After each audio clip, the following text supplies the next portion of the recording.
Buenas noches con los presentes. Eh, por favor, me confirman si es que puedo.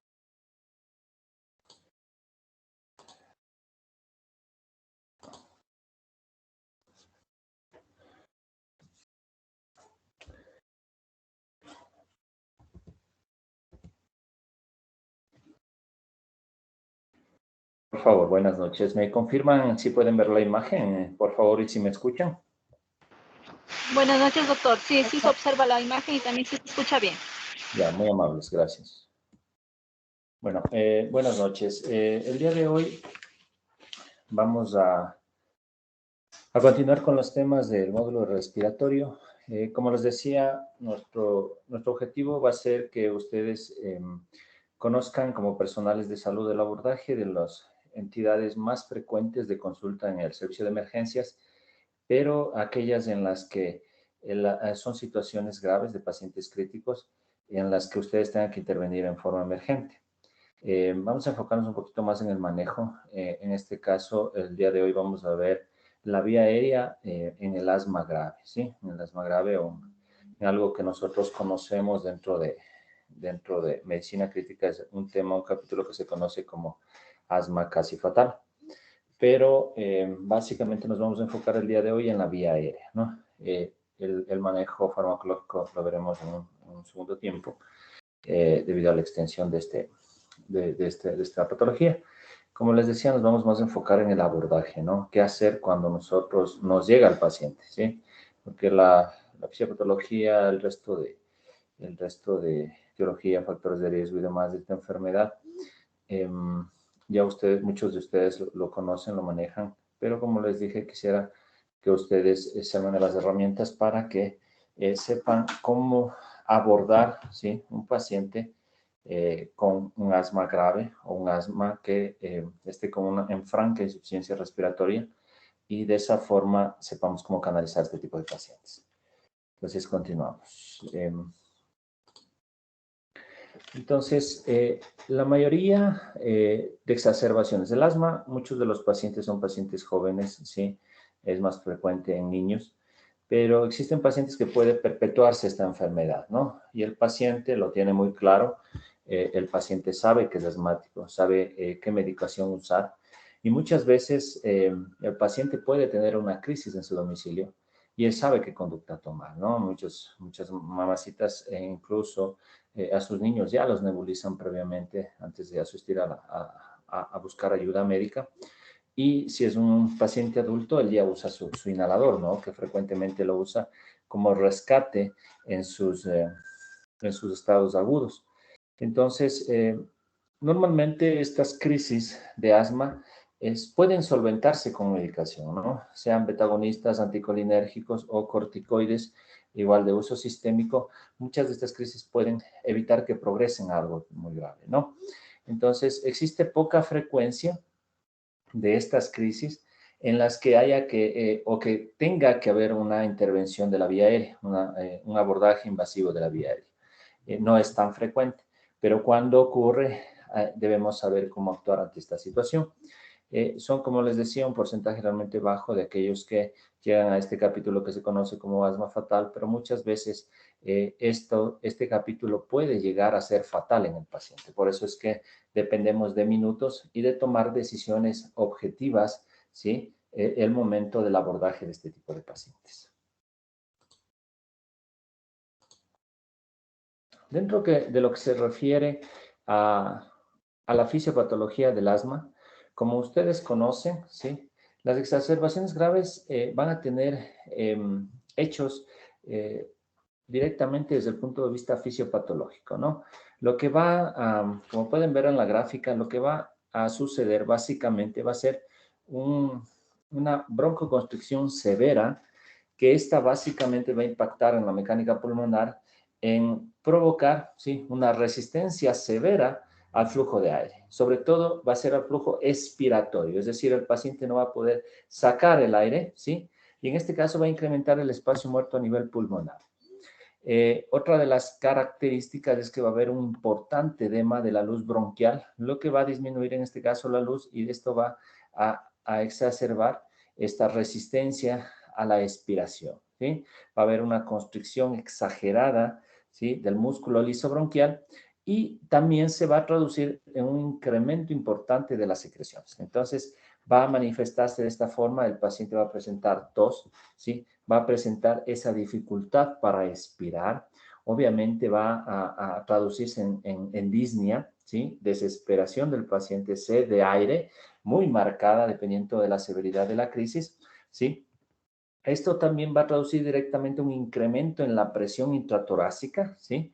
Por precisamente un incremento en el espacio muerto pulmonar. Esto provocará un incremento de la presión a nivel pulmonar y por ende torácica, ¿sí? Lo que va a provocar un atrapamiento aéreo, ¿sí?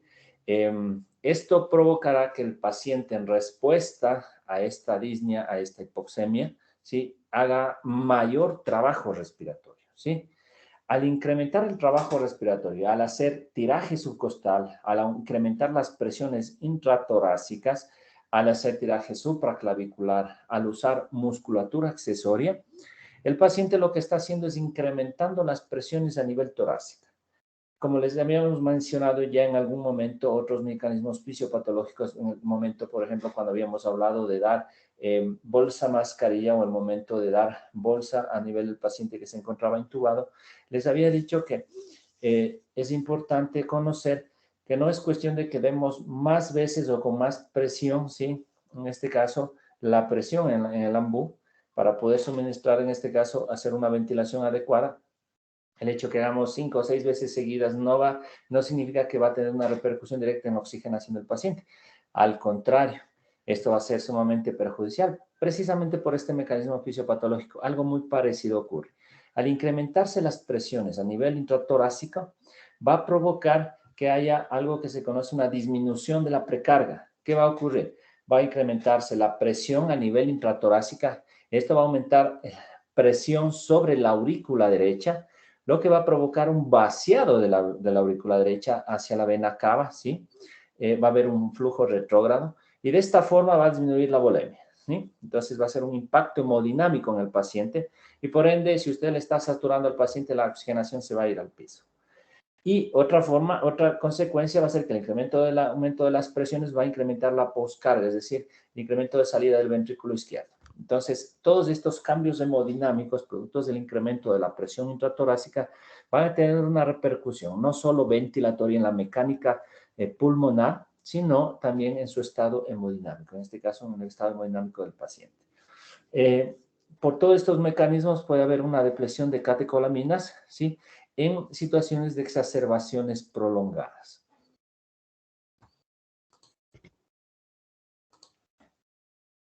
Ya.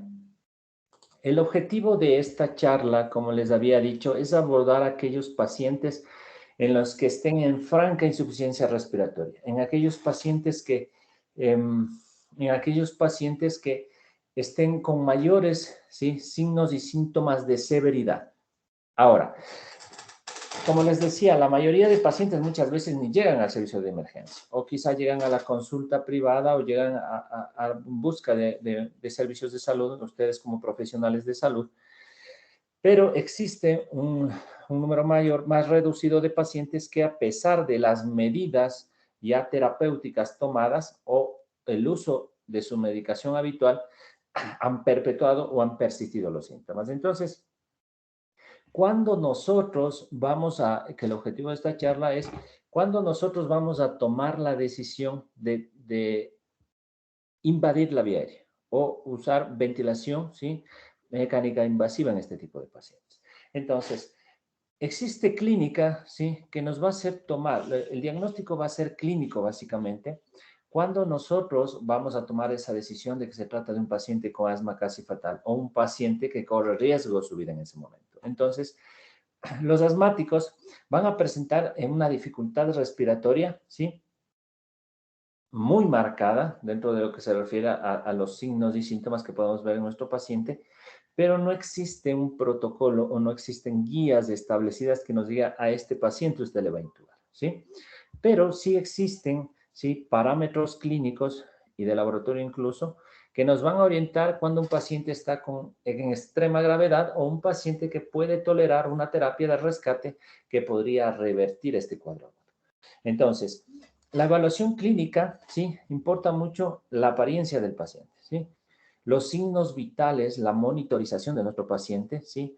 Un parámetro súper importante es la saturación de oxígeno y la respuesta a la terapia. Entonces, ¿a qué se refiere con la apariencia del paciente? Si nos viene un paciente con fases de ansiedad, de desesperación, ¿sí? Que dice frases o palabras, como menciona ahí, una o dos palabras entrecortadas y que le cuesta mucho trabajo el hablar, que nuestro paciente va a venir sumamente angustiado, desesperado, con esta sed de aire, ¿sí? Puede incluso por la hipoxemia haber deterioro del estado mental, ya en casos más avanzados, ¿sí? Paciente sincopado, ¿sí? O pacientes que están al borde del paro respiratorio. Entonces, toda esta sintomatología, un paciente diaforético, pálido o violáceo sus labios, con acrocianosis, con importante trabajo respiratorio, el paciente con tiraje subcostal, supraclavicular, ansioso, desesperado, ¿sí?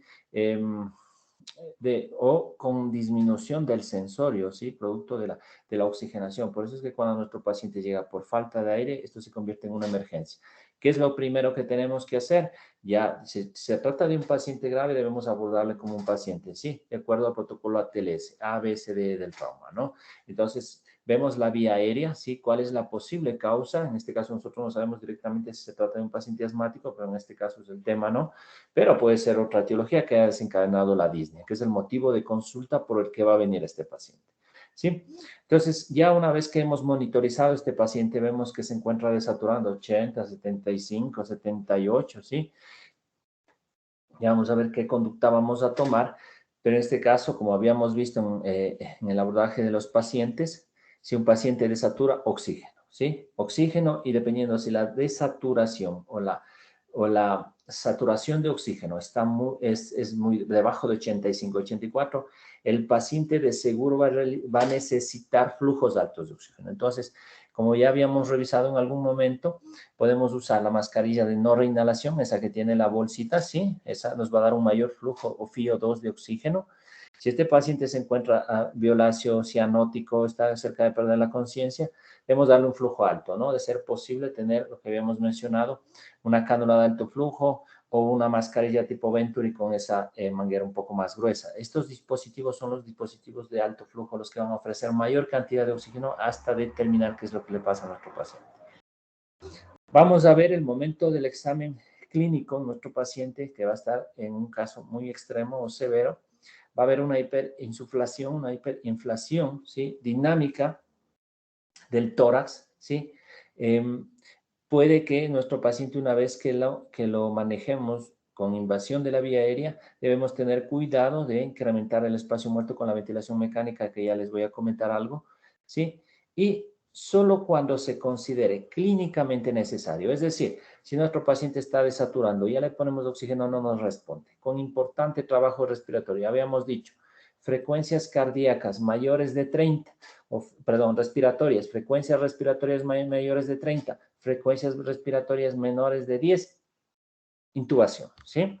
Entonces, tiraje, importante tiraje, el diagnóstico es clínico, tiraje subcostal, tiraje supraclavicular, taquipnea, ¿sí? Entonces, todo esto con desesperación, ansiedad, al paciente violáceo, ya le hemos dado oxígeno, ya le hemos dado, en este caso, broncodilatadores, ¿sí? Corticoides sistémicos, y el paciente continúa, o estamos clínicamente ante la sospecha de una parada respiratoria, la decisión de intubar nuestro paciente tiene que ser inminente, ¿sí?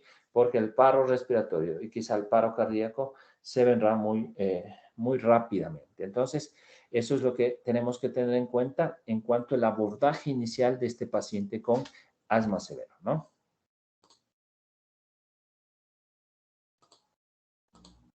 Entonces, debemos hacer 3 evaluaciones clínicas para los pacientes con asma severo que requieran intubación. Es decir, aquel paciente que venga en crisis asmática, que ya le hemos dado terapia de rescate. No ha respondido, le hemos dado oxígeno a altos flujos y el paciente sigue, ¿sí? Sigue en su disnea, sigue en su insuficiencia respiratoria. Y obviamente es una crisis asmática, el paciente es diagnosticado de asma y tenemos un paciente, este sería un escenario de asma casi fatal. Entonces, ¿en qué pacientes está indicado? Sí, está indicado invadir la vía aérea, intubarle, ¿no? Entonces, debemos hacernos estas tres preguntas. ¿Hay falla, sí, en el mantenimiento o protección de la vía respiratoria? ¿A qué se refiere esto? ¿Cómo nosotros nos protegemos la vía aérea? Tenemos buen mecanismo de tos, ¿sí?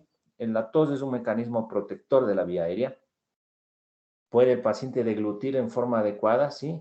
La deglución, en el caso de vómito o demás, la acumulación de secreciones. El paciente tiene un buen reflejo de tos, puede tragar bien, ¿sí? Esos son mecanismos protectores de la vía respiratoria, ¿sí? Si puede toser fuerte, si puede inspirar, ¿sí? Todos esos mecanismos de protección de la vía aérea que tenemos, ¿sí? Debemos tener en cuenta si están o no intactos. ¿Cuándo pueden perderse estos mecanismos protectores? ¿Qué tal si el paciente es hipoxémico? El paciente está desaturando y el paciente ya empieza a comprometer su sensorio. Ya empieza con un Glasgow menos de 8. En trauma, en choque, en inestabilidad hemodinámica, en insuficiencia respiratoria y en asma casi fatal, si un paciente tiene por protocolo ATLS un Glasgow menos de 8, intubación, ¿sí? Independientemente de que el paciente inicialmente, bueno, en las otras enfermedades tenga buena saturación inicialmente, pero si tiene usted un Glasgow de 8, mecanismos protectores de la vía aérea. La segunda pregunta que debemos plantearnos al momento de decidir si le intubamos o no a este paciente con crisis asmática o asma casi fatal es, ¿hay falla en la oxigenación, en la ventilación? Sí. En la oxigenación se refiere a los niveles, a la saturación de oxígeno. A la saturación de oxígeno que usted la puede tener mediante una oximetría de pulso, ¿sí? O en su defecto, es un dato que vamos a obtenerlo de la gasometría arterial. Ahí nos va a dar la saturación de oxígeno, que va a estar directamente relacionada con la presión arterial de oxígeno, ¿sí? Entonces, todo paciente que ya saturaciones menores de 88, y si sigue deteriorándose o disminuyéndose a pesar de tener flujos altos de oxígeno, está comprometida la oxigenación. Y otro mecanismo, precisamente, otra pregunta que tenemos que tener en cuenta es la ventilación. Es decir, el intercambio entre ustedes del suministro mediante la inspiración de la entrada de oxígeno y la salida de CO2, ¿sí? Si vemos en un parámetro, vemos la mala mecánica, ¿no? El paciente está prácticamente haciendo todo su esfuerzo, usando todos sus músculos, en este caso, los músculos para poder respirar, los músculos accesorios en la respiración, está con importante trabajo, en algún momento va a claudicar, ¿sí? Tiene dificultad para toser, tiene dificultad para expirar, tiene unas sibilancias fácilmente audibles a simple inspección. Este paciente está comprometido, ¿sí? La ventilación, entonces la mecánica pulmonar. Entonces, esa sería la segunda pregunta que a nosotros nos haría tomar una decisión. Obviamente, con el contexto clínico previo que ya acabamos de mencionar, esta otra pregunta nos ayudaría a ratificar si nuestro paciente se beneficiaría o no de tomar la decisión de invadir su vía aérea. La tercera pregunta es si se prevé un deterioro, ¿sí? Particularmente de las vías respiratorias. ¿Qué quiere decir esto? Si vemos un paciente que nos llega en franca insuficiencia respiratoria, está desaturando con importante trabajo respiratorio, ¿sí? Ya le hemos dado terapia de rescate seguida con varios fármacos, beta-agonistas, corticoides sistémicos inhalados y demás, ¿sí? Broncodilatadores, y el paciente no ha respondido. Le damos flujos altos de oxígeno y el paciente perpetúa su hipoxemia, ¿sí? ¿Qué quiere decir esto? Que se prevé un deterioro de la ventilación o de la oxigenación en nuestro paciente. Es decir, la vía aérea, ¿sí? La vía aérea de nuestro paciente definitivamente la va a perder. Entonces, en ese aspecto, está indicado la intubación. Ya tenemos parámetros clínicos, ¿sí? Parámetros clínicos que van a ser las primeras determinantes en el momento de invadir la vía aérea. Y vamos a complementar con estas tres preguntas fácilmente, como les decía. La primera, si hay fallo en el mantenimiento de los mecanismos protectores.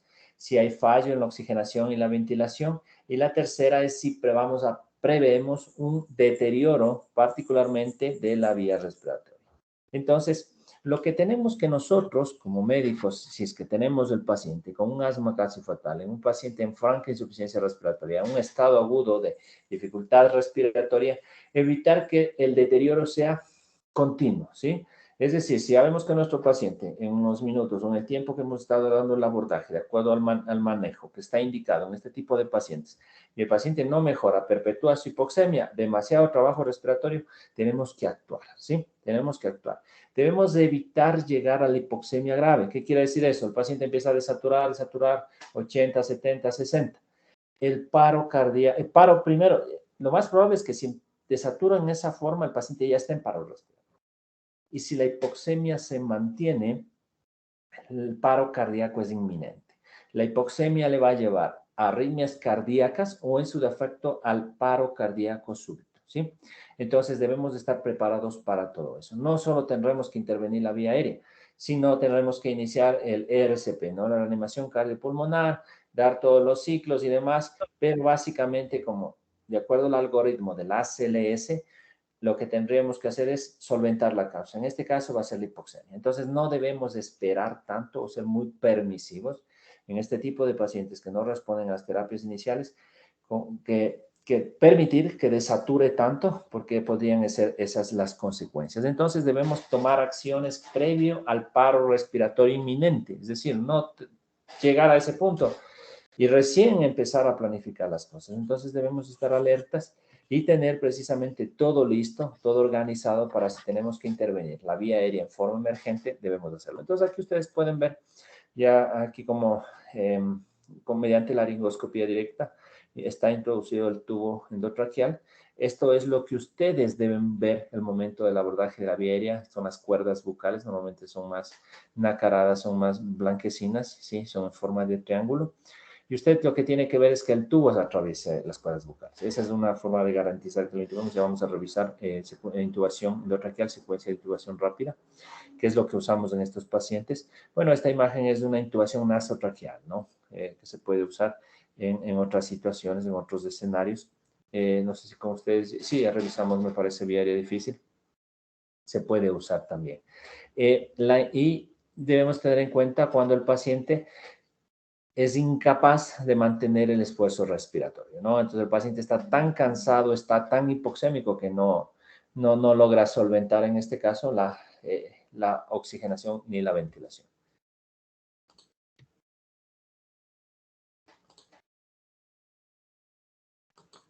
Entonces, nosotros, como les había dicho, la clínica es súper importante y no solo la sintomatología va a ser difícil que la podamos nosotros recabar ese momento porque el paciente va, quizá con gran esfuerzo va a poder emitir un par de palabras, pero no más. Entonces nosotros debemos hacer uso del examen clínico, el examen físico, y vamos a ver precisamente signos clínicos, ¿sí? Que van a orientarnos a una exacerbación grave del asma, ¿no? Entonces en esto se va a catalogar en situaciones graves. Entonces vamos a ver que nuestro paciente va a tener un uso de músculos accesorios, como ya habíamos mencionado, ¿sí? El paciente puede hablar o intentar hablar, ¿sí? Discursos muy breves o puede emitir palabras o fragmentos de palabras o fragmentos de oraciones por la intensa disnea que este paciente va a presentar. El paciente no va a tolerar el decúbito, ¿sí? El paciente va a estar quizá en ortopnia o va a estar sentado, incorporado, porque no le va a permitir, ¿sí? Su franca insuficiencia, el estar en decúbito dorsal, ¿sí? Puede estar con síntomas vasovagales como pueden ser la diaforesis profunda, palidez generalizada y el paciente va a manifestar su angustia, su ansiedad, ¿no? En sus facies. Va a estar agitado, va a estar desesperado. Obviamente el paciente trata de defenderse, ¿no? Está pidiendo ayuda, está con esa intensa sed de aire. Va a tener una respiración que va a ser muy rápida, como les había dicho, taquipnea. Y otra de las características que va a ser superficial, ¿no? Y sobre todo vamos a identificar el momento del examen clínico a lo que se conoce la disnea expiratoria, ¿no? El paciente puede estar silbando y usted la escucha y eso es un concierto. El paciente va a estar con estertores crepitantes diseminados en ambos campos, y el paciente al momento del examen físico va a estar silba y silba, y lo que escuchamos, ¿sí? Ese sonido agudo, que el paciente va a estar silbando, su pecho va a estar silbando, va a ser en expiración, ¿sí? Esa es una de las características precisamente del asma, ¿no? Ya existen otros parámetros ya un poco objetivos, en los que la tasa de flujo expiratorio máximo, ¿sí? Y el volumen expiratorio al final del primer segundo, ¿sí? Va a ser menor del 40%. Esto obviamente si haríamos una medición mediante una espirometría, pero esto sirve más como para diagnóstico en lugares quizá que estén mucho más equipados o lugares de mayor complejidad, pero ante la agudeza del cuadro, es muy difícil que podamos hacer estas mediciones, ¿no? O en la ventilación mecánica creo que esto sí podríamos nosotros tener estos valores objetivos para corroborar más bien el diagnóstico, porque como les decía, el diagnóstico va a ser clínico, ¿sí? Otro de los exámenes, en este caso complementarios o valores objetivos que nos van a ayudar a catalogar la gravedad de una exacerbación de un asma agudo, precisamente, y una herramienta bastante útil va a ser la gasometría arterial. Vamos a poder evidenciar la saturación, vamos a poder evidenciar hipercapnia, vamos a poder evidenciar hipoxemia, ¿sí? En este tipo de pacientes, y podremos ver incluso trastorno del equilibrio ácido-base y los diferentes mecanismos compensatorios que van a estar derivados precisamente de este estado agudo. La monitorización de la extracción del CO2 una vez que en este caso el paciente esté quizá intubado, nos va a ayudar igual a corroborar en este caso que se encuentre en un sitio adecuado el tubo, ¿sí? Y vamos precisamente a correlacionar, como les decía, con volumen expiratorio al final del primer segundo, ¿sí? Y precisamente con la presión del dióxido de carbono. Ya. Entonces, existen el manejo para pacientes que están quizá con un estado de insuficiencia respiratoria o una exacerbación del asma, que puede ser en el abordaje inicial, o aquellos pacientes que no están previo al paro respiratorio o que no están con una desaturación severa o que aún no presentan un trabajo importante, en este caso respiratorio. Entonces, en estos pacientes vamos el abordaje inicial a darlo con broncodilatadores, ¿sí? Se pueden usar otro tipo de terapias, corticoides sistémicos, corticoides intravenosos, o en su defecto inhalados también, ¿sí? Varios tratamientos existen para los pacientes asmáticos, sobre todo en las exacerbaciones agudas severas, ¿no? Hay otro tipo de broncodilatadores de otras familias también que ya lo revisaremos en su momento, ¿sí? Pero este paciente quizá está un poco alejado de estar en una insuficiencia respiratoria, ¿no? O en caso de que pueda comprometer su vida. Una de las opciones que nosotros tenemos es en estados agudos, hasta poder proveer, en este caso la terapia o el manejo inicial, es la ventilación con presión positiva, ¿no?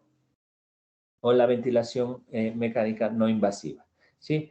Esta básicamente va a ofrecer algunas ventajas, ¿sí? Y esta se caracteriza por suministrar al paciente flujos altos de oxígeno, ¿sí? Puede darle usted un confío hasta el 100%. Y otra de las características es que usted le va a dar presión al mismo momento, ¿sí? Entonces se puede usar, ya veremos en caso de ventilación no invasiva, podemos ver los distintos dispositivos que tenemos, ¿no? Pues hay mascarillas nasobucales, hay mascarillas total face, es decir, que cubren toda la cara. Hay otros dispositivos conocidos como escafandras, ¿sí? En las que es como un casco que el paciente va a estar rodeado hasta el cuello. Y que de esta forma estos dispositivos lo que van a buscar es reducir el trabajo respiratorio, ¿sí? Van a intentar, mediante la presión, disminuir o vencer más bien la resistencia de las vías respiratorias, mejorar o controlar la disnea, ¿sí? Mediante la presión positiva al final de la expiración, van a tratar de abrir los alvéolos que puedan estar colapsados por el incremento del espacio muerto a nivel pulmonar o el incremento de la presión intratorácica, ¿sí? Y de esta forma tratar de descansar o tratar de, en este caso, disminuir el trabajo de los músculos, en este caso accesorios, que el paciente viene haciendo uso. Otro de los elementos o herramientas que se puede tener en un paciente que viene con una crisis asmática grave, que quizá todavía no tiene indicación de invadir su vía aérea o que quizá no está cerca del paro respiratorio, no tiene criterios todavía de severidad, se puede usar el helio, ¿no? Básicamente tiene características que tiene una densidad mucho más baja que el oxígeno, ¿sí? Una de las ventajas y los mecanismos que el helio puede provocar es que va a causar una dilatación, ¿sí? O disminución de la resistencia de la vía respiratoria, ¿sí? Por ende, esto va a traducirse en una reducción del trabajo respiratorio. Entonces, el helio, mediante este mecanismo de disminuir la resistencia de la vía respiratoria, va a disminuir la dificultad respiratoria. También se ha visto que disminuye los ingresos hospitalarios y exacerbaciones graves de pacientes con asma. Las concentraciones pueden ir entre 70% de oxígeno y 30% de helio, 80% de oxígeno y 20% de helio, ¿no? Se usa como un gas nebulizador inicialmente en las terapias, sea con beta-2 agonistas, ¿sí? O otro tipo de broncodilatadores, y los beneficios que vamos a ver en este tipo de pacientes va a ser en cuestión de minutos, ¿no? Y lo que podría de tomar y ser decisivo el momento del abordaje de estos pacientes y su evolución hasta un cuadro quizá de un cuadro más grave podría cambiar precisamente la evolución, algo que conocemos como la evolución natural de la enfermedad, es decir, hacia un cuadro más grave. Eso, o lo que buscaríamos solventar es que el paciente salga de la crisis, que es el principal objetivo. Entonces, otra de las herramientas que puede ser útil en este tipo de pacientes, una es la ventilación invasiva que acabamos de mencionar. Otro es otra herramienta que ya se la viene manejando desde hace varios años. Está disponible en la mayoría de lugares, sí, en la mayoría de hospitales. De hecho, yo tuve la oportunidad de trabajar en un hospital que es Centinela, sobre todo en el manejo en esta pandemia de crisis de SARS-CoV-2. Y bueno, esta herramienta, y ya la habíamos mencionado en alguna charla, es la cánula de alto flujo, ¿sí? La cánula de alto flujo es un dispositivo que va a ofrecer flujo, ¿sí? Un flujo de oxígeno y oxígeno, ¿sí? Y FiO2 a unos valores moderados a altos, ¿no? ¿Cuál es la característica? Esta cánula de alto flujo, ¿sí? Se puede usar en pacientes con insuficiencia respiratoria o dificultad respiratoria grave, que puede ser el estado inicial del paciente asmático, ¿sí?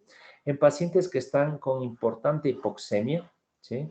Y que pacientes no respondan a la terapia convencional. Es decir, que usted le ponga una mascarilla a 10 litros, una mascarilla simple, o quizá le pone una mascarilla con no reinhalación, es decir, la con bolsa, ¿sí?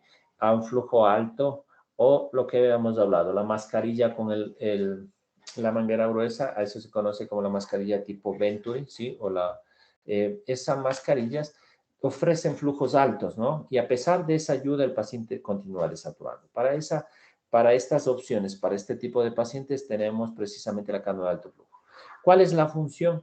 La cánula de alto flujo, debido a que, como su nombre lo menciona, al flujo de oxígeno alto que provee, disminuye la resistencia inspiratoria, que es uno de los objetivos en estos pacientes, y otro de los objetivos que buscamos es reducir el trabajo respiratorio. Una de las características es que permite un flujo alto hasta de 60 litros por minuto, ¿sí?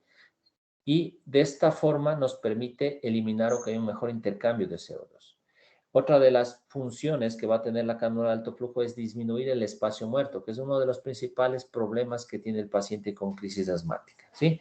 Entonces, estos beneficios que ofrece la cánula de alto flujo van a ser de suma importancia el momento del abordaje inicial del paciente que viene en franca insuficiencia, hasta nosotros proveer de la medicación, de las terapias de rescate para evitar que ese cuadro de insuficiencia respiratoria del paciente progrese, ¿no? Va a producir presión expiratoria al final de la expiración, ¿sí? Que va a aumentar el volumen pulmonar y de esta forma puede abrir los alvéolos, ¿no? Entonces, de esta forma también aporta dando cierto grado de PIB. Y si fracasara, ¿sí? Podría manejar, en este caso, damos al paciente cánula de alto flujo Y en el caso que, a pesar de eso, el paciente persista con mayor trabajo, se encuentra en francoinsuficiencia y demás, nos podría ayudar preoxigenando para el siguiente paso, que en este caso sería intervenir la vía aérea.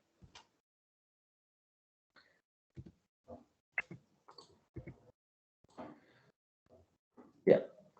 Entonces, como les había mencionado, el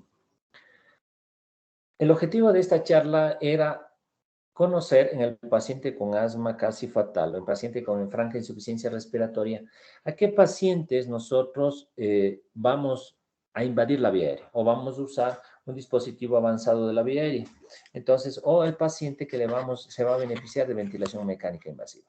Ahora, para esto, sí, es importante, ya sabemos que aquel paciente que está en franca insuficiencia respiratoria, con signos, criterios de gravedad. ¿Cuáles son los criterios clínicos? Que el paciente pueda decir frases incompletas, quizá pueda decir una o dos palabras entrecortadas, que tenga trastornos del nivel de conciencia, que tenga mucho trabajo respiratorio, sí, tiraje supracostal, subcostal, que el paciente presente taquimia mayor de 30, bradicardia menor de 10, sí.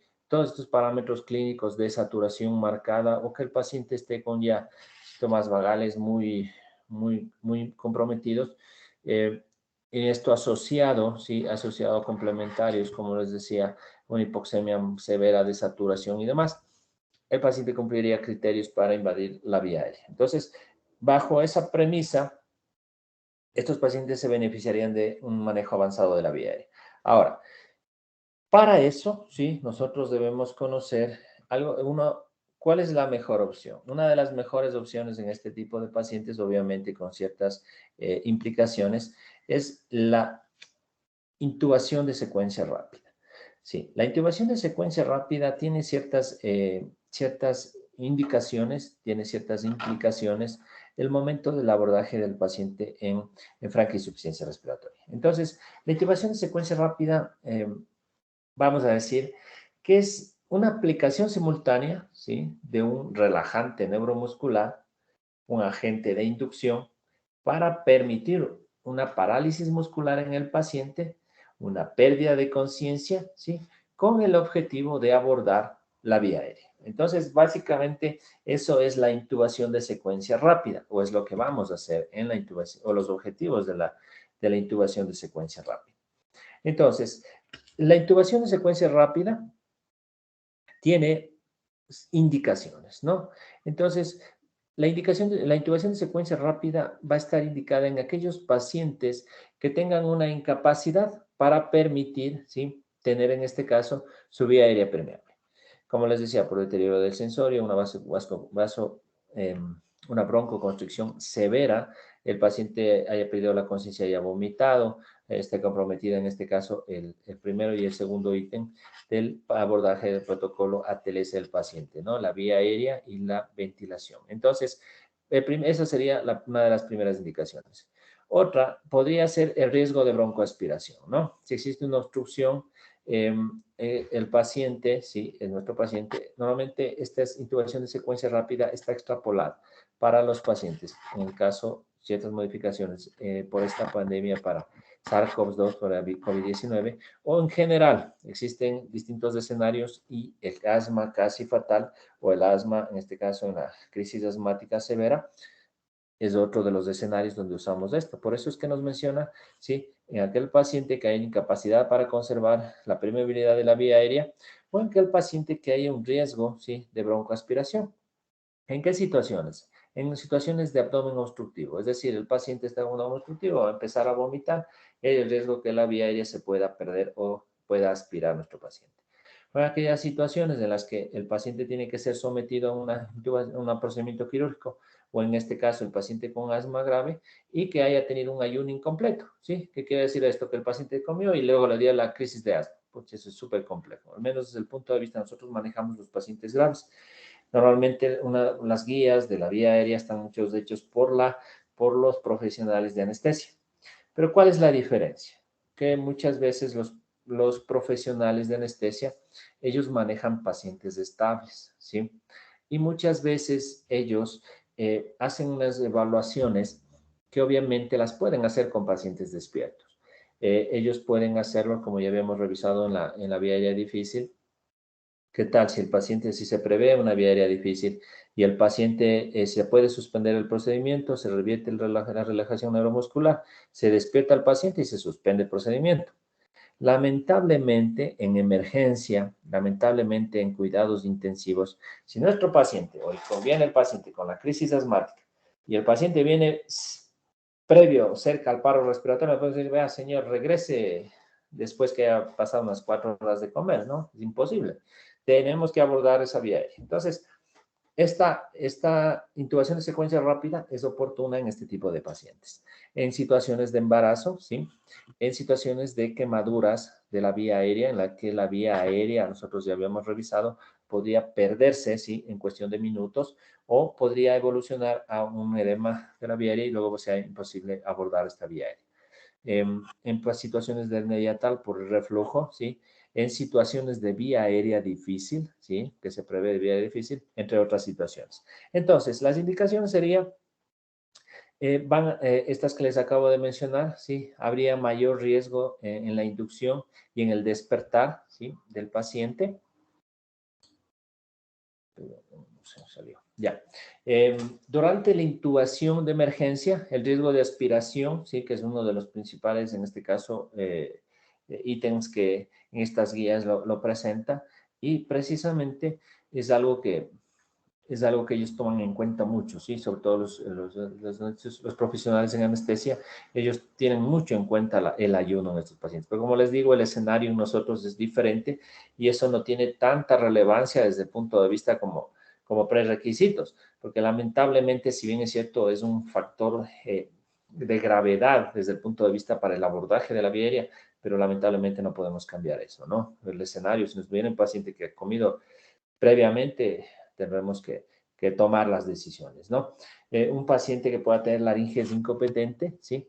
El ayuno preoperatorio es adecuado, ¿sí? Es una manera importante de reducir el riesgo. Sin embargo, como menciona aquí, en los casos de emergencia, eso lamentablemente casi nunca se cumple, ¿no? Entonces, como les digo, para situaciones programadas se puede reprogramar, se puede despertar al paciente. Muchas veces no suspenden, de hecho pasa muy frecuente, no suspenden los procedimientos. No, no le hacemos hoy, le hacemos de noche, le hacemos mañana. Pero el momento del abordaje, el momento de una crisis asmática, no tenemos esas opciones, ¿no? Pero vale la pena revisarlas porque, como les digo, este protocolo de secuencia de intubación rápida es aplicable a otros escenarios. Entonces, vamos a revisar la técnica. La técnica de la intubación de secuencia rápida, ¿sí? Está manejada con las 7 Ps, ¿sí? Es una mnemotécnica que se usa que básicamente va a estar enfocada a qué parámetros o qué más bien qué pasos nosotros vamos a cumplir para este proceso que se llama la intubación de secuencia rápida. Entonces, vamos. La primera, la preparación, ¿sí? La segunda tenemos la preoxigenación. La tercera es la optimización previa a la intubación. La cuarta es la parálisis, ¿sí? La parálisis con la inducción. Ya vamos a ir viendo de qué se trata cada uno. La quinta es la protección, ¿sí? Del paciente y del personal. La 6, colocación, en este caso, del tubo endotraqueal. Y el 7 es el manejo posterior a haber colocado el tubo endotraqueal. Entonces, empecemos. El primer paso, como habíamos dicho, es la preparación. La preparación básicamente está enfocada en tener todos los elementos previos a la intubación listos, ¿sí? ¿A qué se refiere con esto? Primerito se tiene que ver con el equipo de protección personal. Entonces, todo como personal de salud y estas guías se modificaron mundialmente o se adaptaron o extrapolaron para la intubación de secuencia rápida en los protocolos en paciente COVID. Entonces, la protección, en este caso de la vía aérea, es súper importante en el momento del manejo y el abordaje de los pacientes con sospecha, es decir, todo paciente respiratorio con insuficiencia respiratoria era COVID-19 hasta que no se demuestre lo contrario, ¿no? Entonces, el equipo de protección personal era súper importante, ¿no? El plan que íbamos a hacer para el abordaje del abordaje avanzado de la vía aérea, ¿sí? Si lo vamos a hacer, si preveemos, en este caso, otra de las cosas es explicar al paciente, a los familiares, ver lo que vamos a hacer, ¿sí? Tener listos los medicamentos, los fármacos para la inducción, para la relajación, la analgesia, ¿sí? En este caso, los dispositivos para la preoxigenación, bolsa, mascarilla, o en el COVID se usa el filtro EPA, un filtro de alta eficiencia, ¿sí? Videolaringoscopio, laringoscopio convencional, el laringoscopio McCoy, los que tengamos disponibles, ¿sí? El ventilador, la tubería, ¿sí? Con los filtros EPA, en este caso, como les decía, aplicado a la pandemia, la capnografía para la comprobación, en este caso, del momento del abordaje de la vía aérea, ¿no? Y el equipo de monitorización. Entonces, de la guía, el tubo, ¿sí?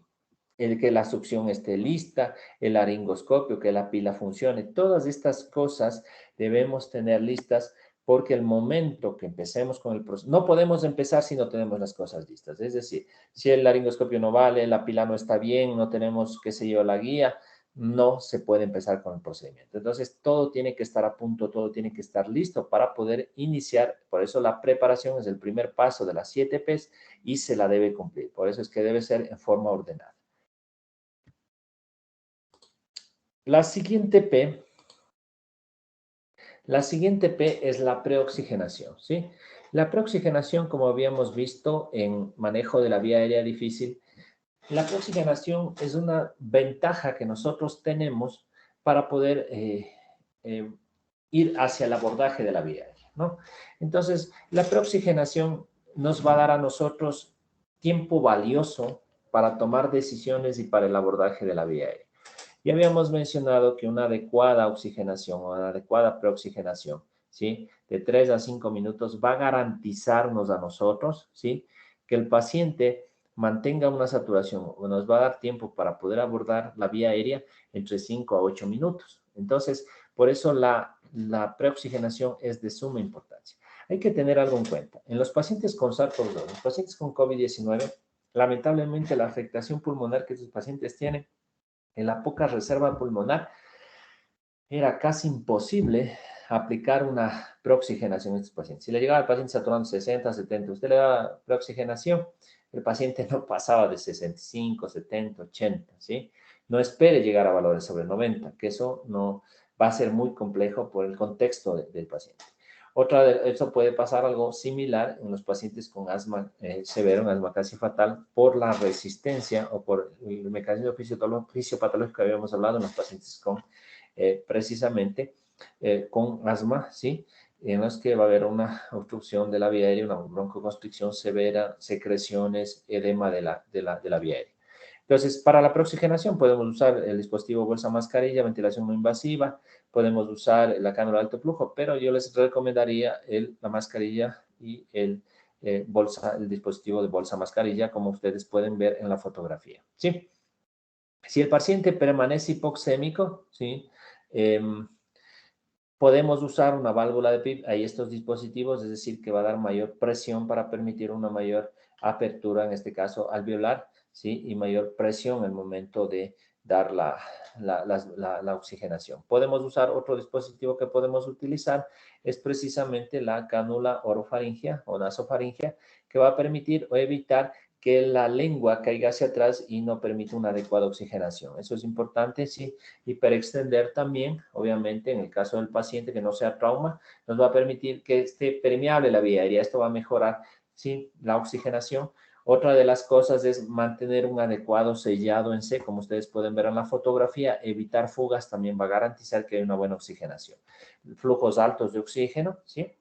Y la postura erguida, ¿sí? Podría ser de ayuda en los pacientes que no toleren el decúbito, ¿no? Eso hay que tener en cuenta.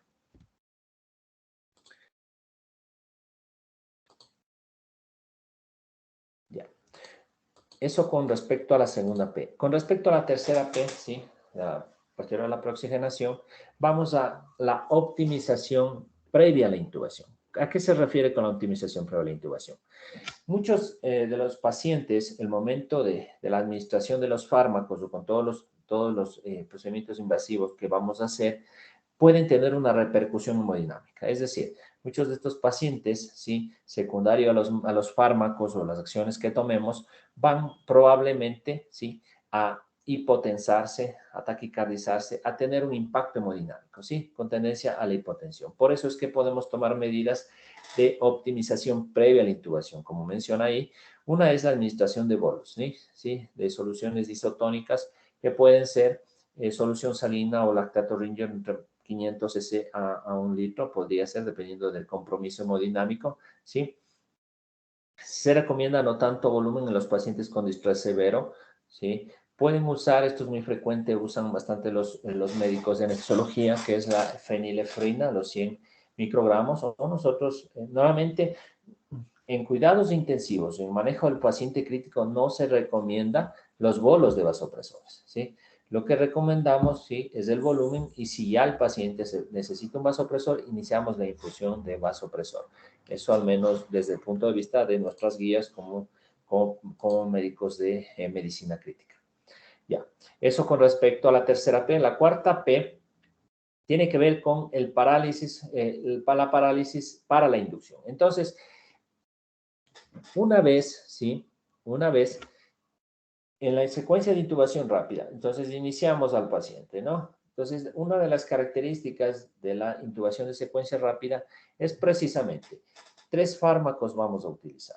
El primero es la analgesia, ¿sí? Podemos usar la analgesia que básicamente va a disminuir la ansiedad del paciente, el dolor del paciente, el momento que empecemos a la preoxigenación, ¿sí?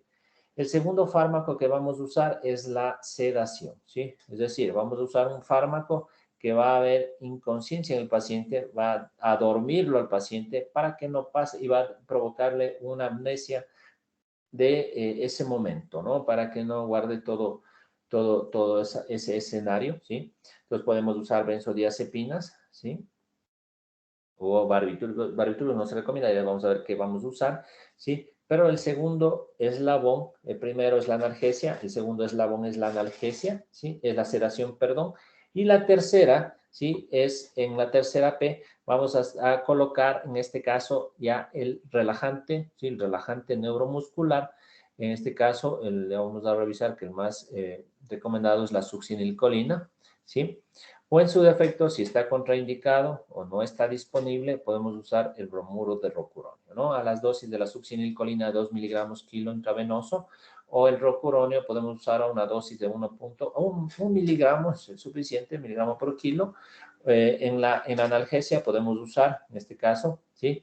El fentanilo a una dosis, en este caso de 1 a 3 o 1 a 5 microgramos por kilo en bolo. Podemos usar en la sedación, sea propofol, ¿sí? Dependiendo si no hay compromiso del estado hemodinámico, a dosis de 1 miligramo por kilo. Podemos usar midazolam, alguna benzodiazepina, a dosis de 0.01, 0.03 por kilo en bolo, de igual forma. Y una vez que tengamos al paciente ya relajado, vamos a la siguiente P, ¿sí? Bueno, en este caso ya habla de la protección del paciente, ¿sí? Del paciente y del personal. Eso se refiere al equipo de protección personal, cosa que ya se lo hace previamente, ¿sí? Y por la sexta P es la colocación, la intubación, ¿no? Entonces, ¿cómo vamos a proceder? Vamos a hacer la laringoscopía con la mano izquierda, ¿sí? Vamos a ver las estructuras, ya vamos a verlo más adelante. Vamos básicamente a ver las cuerdas bucales, ¿sí? Vamos a pasar el tubo a través de las cuerdas bucales, ¿sí?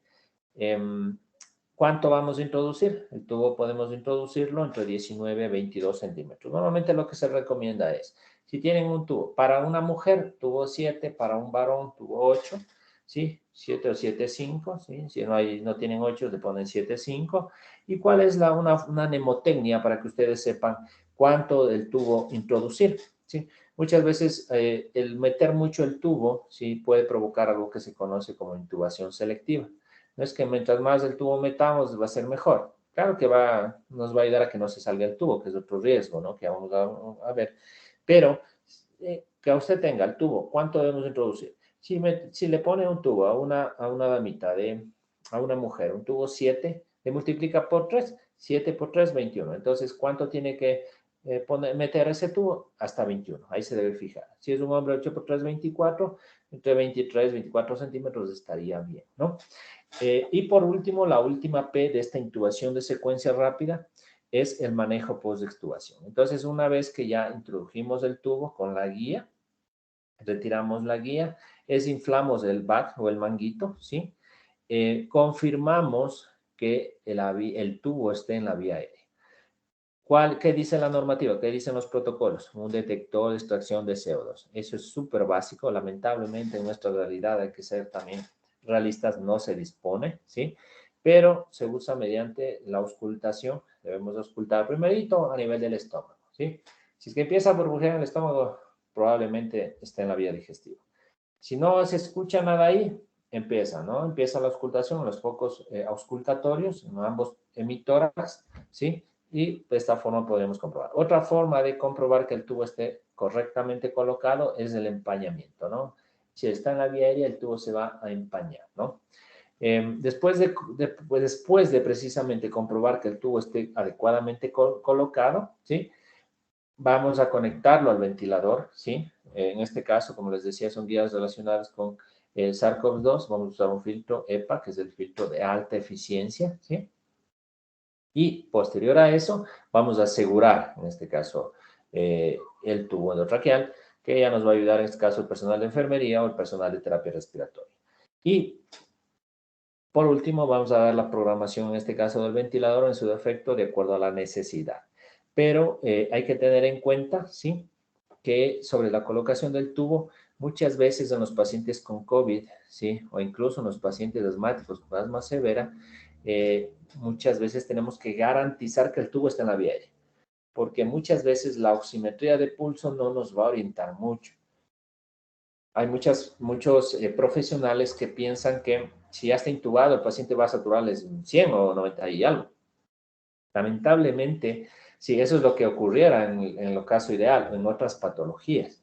Lamentablemente, en la insuficiencia respiratoria y distrés severo por SARS-CoV-2, el paciente permanece hipoxémico un buen momento, incluso con un FIO de 1% o el 100% de FIO2, el paciente no mejora. Y eso puede discernir o hacer la diferencia entre que el paciente esté o no, ¿sí?, en la vía aérea. ¿Qué tal si está en la vía digestiva? Eso podría llegar a ser fatal. Por eso es que se recomienda que estos procedimientos se los realice acompañado de un personal de experiencia o, en este caso, con el especialista, porque son minutos o segundos que podrían hacer la diferencia entre la vida y la muerte, ¿no? Entonces, existen contraindicaciones y precauciones del momento de en la intubación en la RSI, en la intubación de secuencia rápida, que básicamente son relativas, ¿no? Porque, ¿qué nos queda? Asegurar la vía aérea en el paciente, de una u otra forma, ¿sí? Entonces, no podemos decir, como les mencioné previamente, aunque parezca un poco fuera de lo convencional, es decir, esperemos, ¿no? Hay situaciones y hay escenarios en los que tenemos que tomar decisiones y hacerlos de forma muy objetiva, muy protocolizada y de forma urgente. Entonces, en aquel paciente que en anticipación de una oxigenación de rescate difícil o imposible, ¿sí? En este caso, un paciente que esté ya cerca de un paro respiratorio y se prevea, ¿sí?, se prevea de que sea un paciente con vía aérea difícil. En este caso, la intubación de secuencia rápida no sería la opción ideal desde el punto de vista que esto compromete a usar un relajante neuromuscular y muchas veces esa respiración residual que el paciente tiene o esa respiración de defensa que tiene, la podremos abolir con el bloqueo neuromuscular. Entonces, se preferiría usar otra técnica de la intubación que se conoce intubación con el paciente despierto. Entonces, esa sería una contraindicación relativa, ¿sí? O en pacientes que no puedan tolerar el apnea.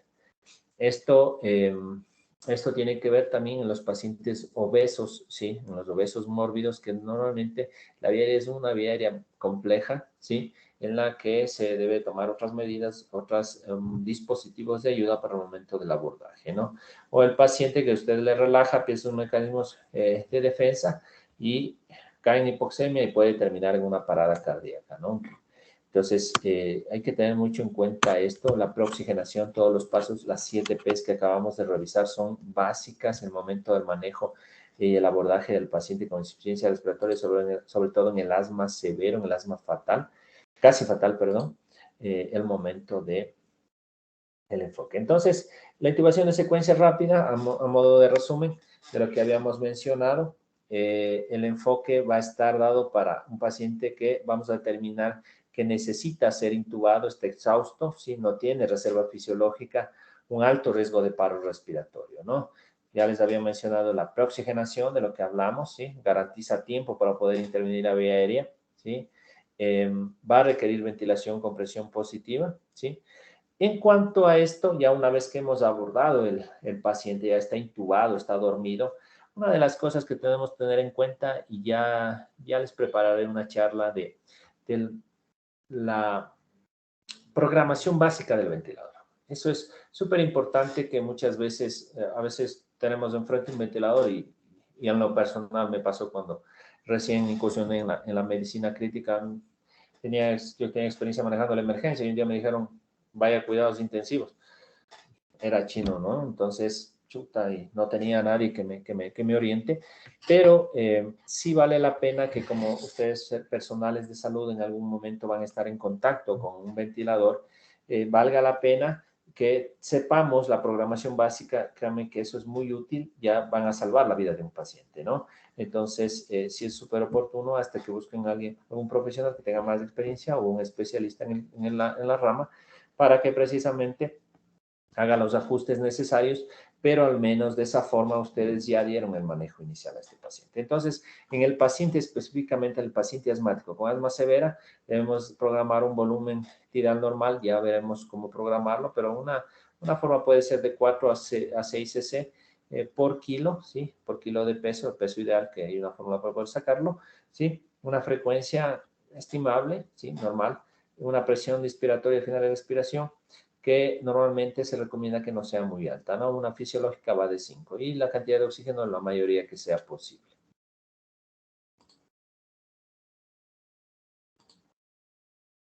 Bueno, ya habíamos hablado de la intubación de secuencia rápida, el enfoque, la preoxigenación, y en el estado asmático severo, ¿sí? Tenemos que tener en cuenta que este paciente va a tener una expiración forzada prolongada, producto del atrapamiento aéreo y del incremento del espacio muerto. Entonces, el paciente no va a beneficiarse de tanta PIP, ¿no? Inicialmente, porque puede esto incrementar el espacio muerto y agudizar la hipoxemia en este tipo de pacientes.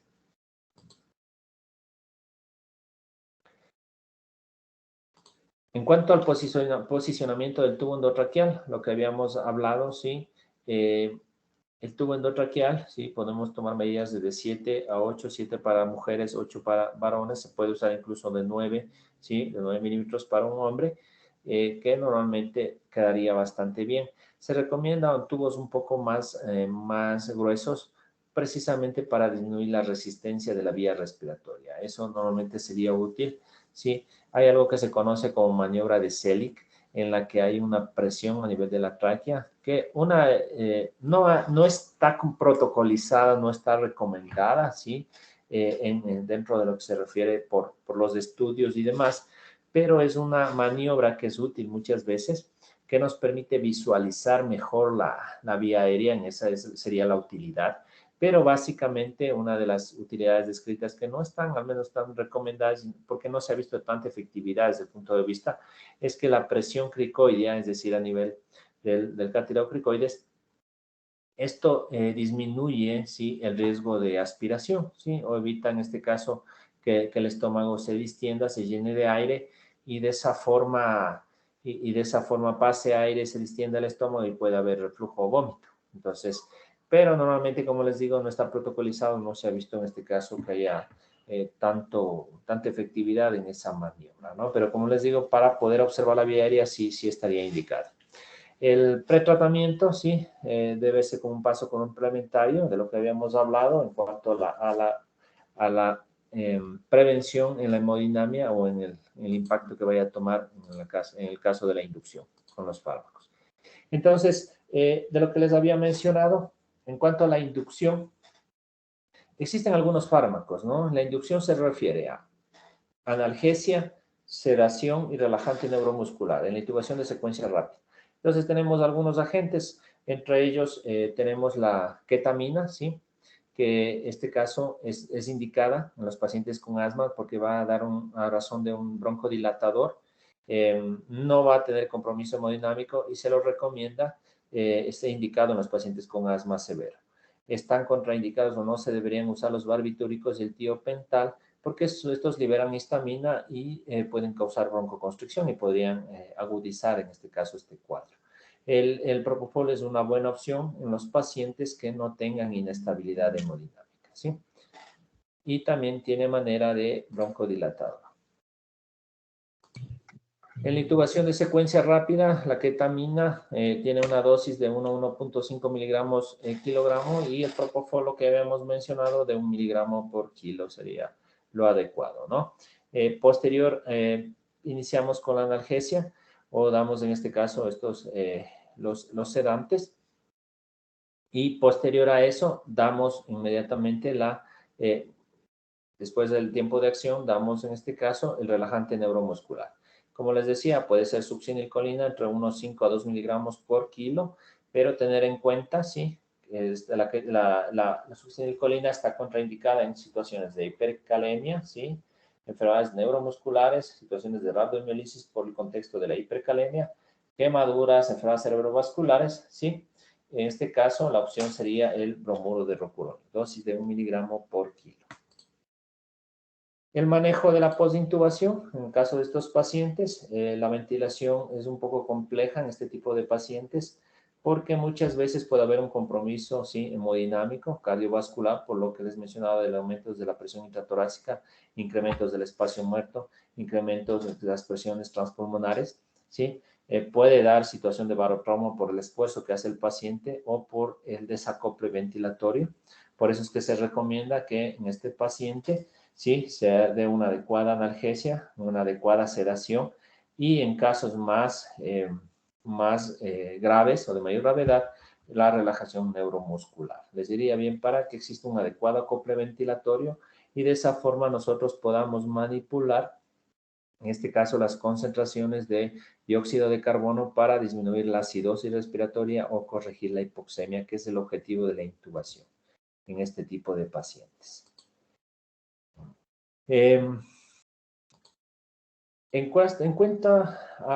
Hubo situaciones en las que el COVID-19 estuvo asociado en esta cuestión de pandemia al asma casi fatal o al asma grave. No fue frecuente, pero se habla que los asmáticos con enfermedad por SARS-CoV-2, ¿sí? Esos llevan mayores probabilidades de ser ventilados, intubados o cursar con un cuadro de mayor gravedad, ¿sí? Particularmente en aquellos pacientes jóvenes y obesos, ¿sí? Tienen factores de riesgo en este caso, ¿sí? La mortalidad global no se asoció con mayores cambios en los pacientes con asma y infección por SARS-CoV-2, ¿sí? Y lo que más estaba ajustado a su gravedad o criterios de ventilación mecánica en aquellos pacientes con otras comorbilidades, ¿no? Diabéticos, hipertensos, enfermedades autoinmunitarias o inmunosuprimidos tenían una reacción un poco más severa, ¿sí? Los médicos deben tratar de mantener un umbral más alto, en este caso, ¿sí? En lo que se refiere a la oxigenación con respecto a un paciente que tenga una crisis de asma asociada a un COVID-19, ¿no? Esto tiene que ver mucho, es un tema bastante amplio, el COVID, y bastante interesante, porque los parámetros en insuficiencia respiratoria pueden diferir, ¿sí? En cuanto a los parámetros clínicos. Usted tiene un paciente que le satura 75, 80 y usted le pregunta al paciente con COVID-19, ¿cómo está? Le dice, bien. No pasa nada para el paciente. El paciente hace algo que se conoce como hipoxia silente o hipoxia feliz. A diferencia del paciente asmático que está en su crisis y él está con su disnea marcada, desesperación, ansiedad, respuesta vogal y demás, ¿no? Esa es la diferencia, por eso es que el umbral más alto, desde el punto de vista de la oxigenación, debemos tener estas consideraciones en el momento del abordaje de estos pacientes, ¿no? Entonces, básicamente, eso es lo que tendría básicamente en el abordaje del paciente con crisis asmática o asma casi fatal.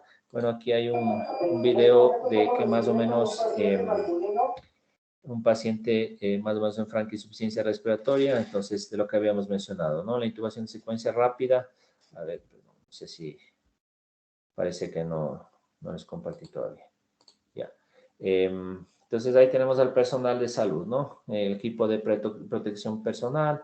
Entonces la preoxigenación es súper importante.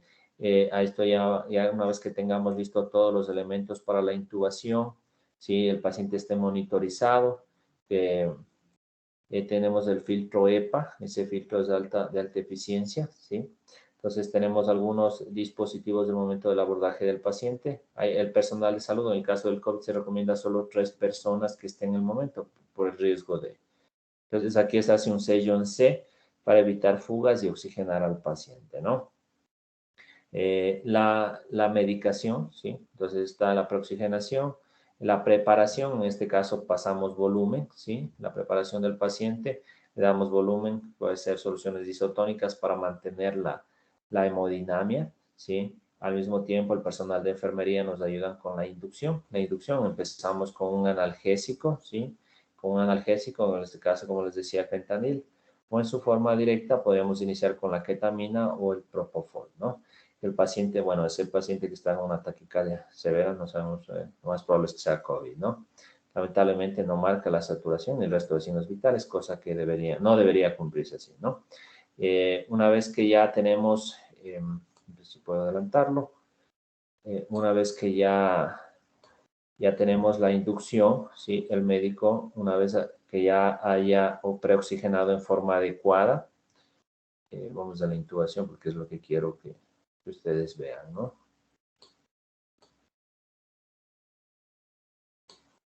Ya, entonces ahí tiene el médico el laringoscopio. Y una vez, entonces va a tomar el laringoscopio y con la mano izquierda va a desplazar la lengua hacia el lado izquierdo, ¿sí? Es básicamente lo que debemos hacer, se llama laringoscopía, hiperextensión del cuello. Y de ahí ustedes van a ver la epiglotis, ¿sí? Entonces, a nivel de la clavícula va a presionar y va a hacer el movimiento hacia arriba y adelante, ¿sí? No hacia atrás, porque si le hace hacia atrás le va a volar los dientes de la parte de la arcada superior.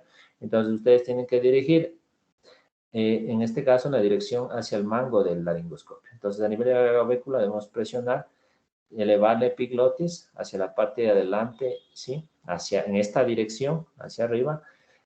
Visualizamos las cuerdas bucales y visualizando introducimos el tubo de raquel. Las guías y los protocolos recomiendan la guía, usar una guía. Lamentablemente ahí no usan la guía en este video, ¿sí? Pero está recomendado por protocolo la guía. Aquí ya una vez que puso el tubo, la indicación es inflar el VAC, se infló el VAC, conecta un filtro EPA, si es caso para el paciente con COVID, y de esta forma ya se debe conectar al ventilador y ha hecho una intubación de secuencia rápida. Eso es lo que les puedo compartir el día de hoy con respecto al paciente con asma grave o asma casi fatal, el abordaje de la vía aérea, la indicación de intubación y la intubación de secuencia rápida. No sé si tienen más preguntas con respecto a lo que les puedo comentar. Que tengan buena noche.